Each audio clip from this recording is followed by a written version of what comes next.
guys, it's Elle with you, back here on track. Hasn't even been 1 month, but I'm at the end of block B of my first year.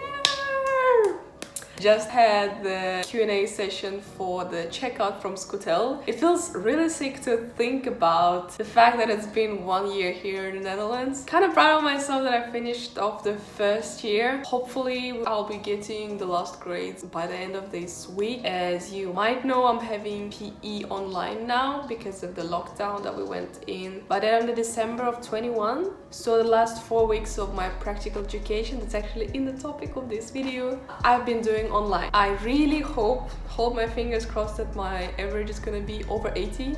It is right now, but still have a few grades to go. So without further ado, let me explain a little bit more what PE is all about, because that's kind of a burning topic. I know that they're changing the curriculum as of the next year, I think, if I'm not mistaken. So PE is gonna be a little bit longer, but that's a specific block during the first year that I wanted to tell you about. Because actually when I started, I didn't have much of an impression of what to expect from PE, and it's a very hard block mentally, I would say. PE stands for practical education, and that's a block that basically exists to prepare you for the different outlets that you can encounter in a hotel. It was a little bit weird concept for me because first of all, I've worked in hotels before and I was gonna do housekeeping and reception again, but also some outlets like kitchen that I've been experiencing for the first time. You basically start your practical education doing a few basic skills classes during one of the blocks. So the block before you have PE,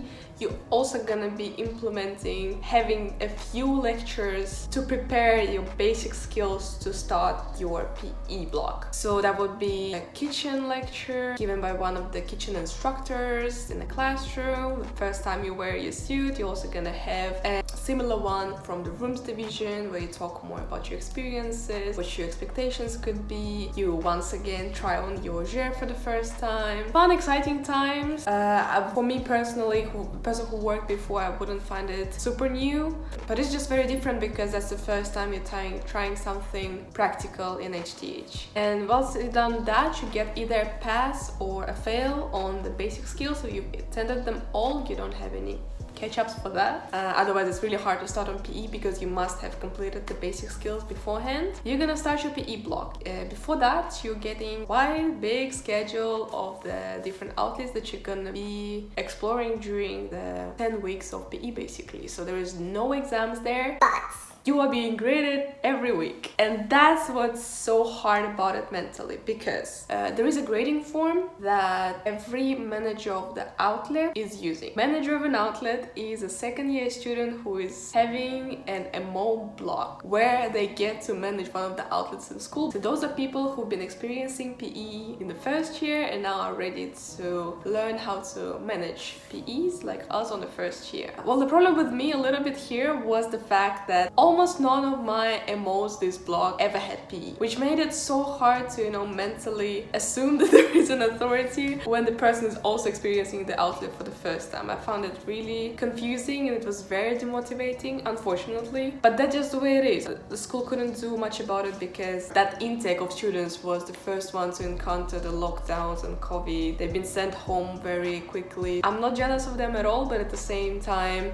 for me, it's an experience of the PE from somebody who never worked in an outlet before was a little bit doubting, but it's only my personal opinion. Let me continue on explaining how PE works. So that grading rubric, you're gonna be graded on Friday or any other 5th day of your outlet. So there are 2 outlets, rooms division, which is basically housekeeping, and reception, where you also do shift during weekends. Everything else is scheduled Monday to Friday only, where you have rooms divisions, reception, housekeeping, Scootel, so the school area, housekeeping schools, so the rooms that we sell in HTH. We also have servers, so our bar that's open for the external guests. That's also a place where the breakfast is served for the guests. We also have lingerie, which is students' kitchen, I would say, and there are many outlets there, so there are different sections where you could be assigned to. There's also executive PE, who is like responsible for the PEs in the kitchen.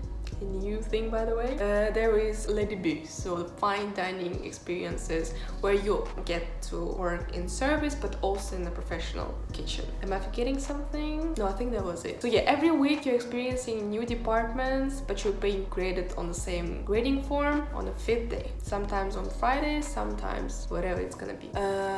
On the grading form looks like this. And every 3rd day you're gonna sit down with your MO for a developmental interview. What's it called? Progress interview, that's what it's called. So you're gonna sit down and set some goals for the department for the rest of your week, see how far you've come, overlook your own progress, see what you would like to work on based on 2 of the grading topics that you need to accomplish. So you need to have a pass on all of them, or at least like have an average over 55 to pass the outlet. You're also never allowed to be late to your shifts. That's resulting in catch-up shifts. Also, if you're being late and you do not report it, or you're sick and you do not report it properly, that's another 3 catch-up shifts that you'll need to do. That's going to be scheduled after any of the blocks of the first year. So you really don't want to get those, because it's really challenging to schedule them in the end, and it could also affect your study progress and your internship on the 2nd year. So you get catch-up shifts for many things. I've heard a story when a girl was given a catch-up shift for being late 30 seconds, so that's really strict. So coming back to the fact that it's a very mentally challenging block, even for people who are used to working, it's really hard because you're constantly being observed on your behaviors, about the things that you don't really sometimes do consciously, but that MO is still writing observations about. And those observations, it's the basis for the appraisal interview that you have in the end of every outlet. You're gonna be graded on each rubric, then you're also getting half of your grades from the instructor, and together those are 12 grades that are combined into 1 grade that's going directly to your grading book, grading form on the Osiris. Yeah, so some tips I would say, just sometimes try to turn off your head a little bit to not feel too overwhelmed, because you constantly find yourself performing on your best, and after a few weeks you really find like it's very tiring to hit your top every day. Also knowing that there is somebody watching, you also want to show your best, but sometimes it's not seen because they more could be busy with other things. So I would say, yeah, challenge yourself mentally, see it as a learning environment, but also like sometimes when it's needed, just let your head rest as well. Yeah, so basically for PE you get many ECs every week, new grades, and you need to pass all of them. Yeah, with us it was a little bit different because as the country went into lockdown again, you're probably curious what happened to the PE then. Well, we got online projects to do in Teams, so we're having MO meetings in the morning and we start working on the assignments. Yeah, we only had 4 weeks left to go, so that was very hectic. Still works out as not as fun as having it in real life, still being graded on the same grading rubric, but I think that was all I had to say about the practical education so far. And this is my last vlog, so I'm going into internship where I'm staying in Hilton. Again, I'm recording another video for that one. PE is almost done, and then we settle down for the first year. I'm super excited. There is a video also coming about what I wish I knew before starting in HTH, or what HTH during the first year made me learn, about my Scotel experiences. That video is gonna be recorded hopefully really soon. For now, guys, if you have any questions regarding the PE as the block of first year in HTH, please drop them down below so I can answer them directly. For now, thank you very much for checking out my videos. Really happy you're here. Don't forget to subscribe, not miss the new update, and I'll see you later.